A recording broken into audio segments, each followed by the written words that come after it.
Welcome to the Forge, my wanton wildlings. I'm your creepsmith, and I hope you like my work. Welcome back, wildlings. Ever wonder if there is a veil between the world of the living and that of the dead?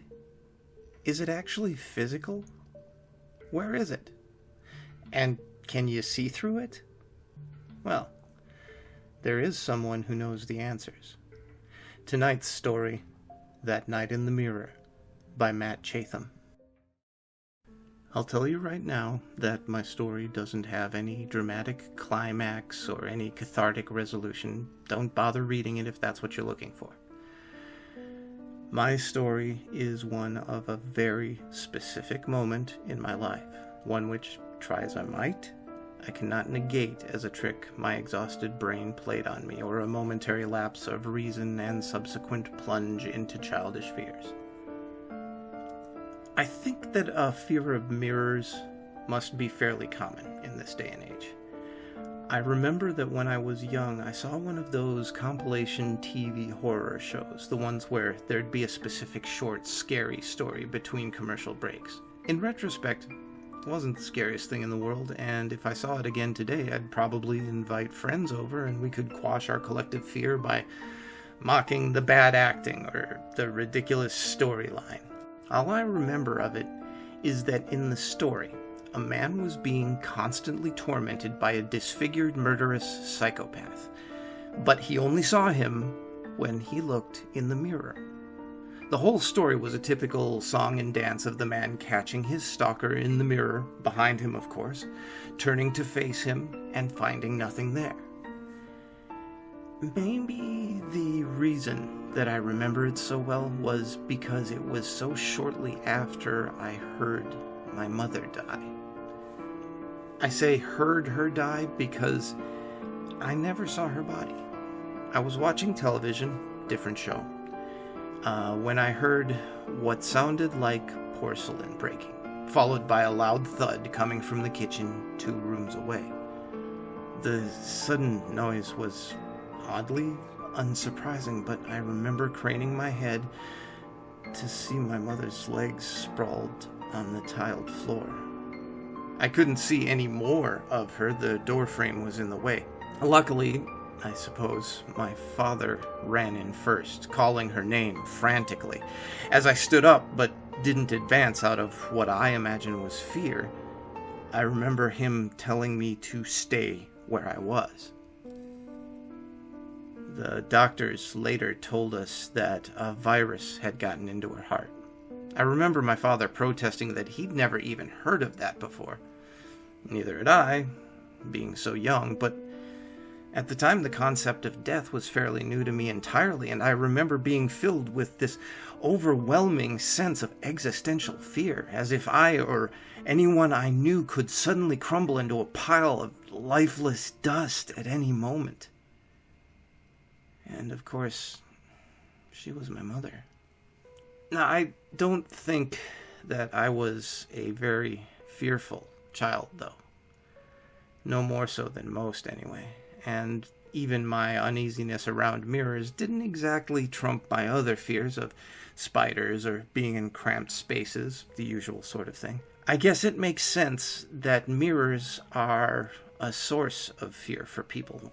See, one of the defining signs of self-awareness is whether or not an animal recognizes itself in the mirror. Maybe we still retain some primal belief that what we're seeing really isn't us, but some sinister shadow self. Not to mention all the scenes in horror movies that use them, like a character bending down to splash water in their face, and when they lift their head back up, their face is distorted in some gruesome way. One night, years later, I had just gotten home from a party at a nearby frat house.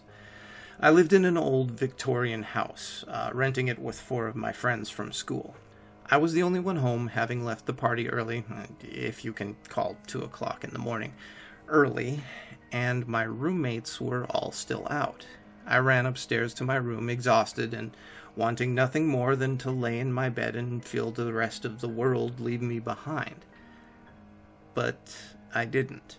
In rare form, I decided to take a few more steps down the hall to the old, poorly designed bathroom two of my roommates shared with me.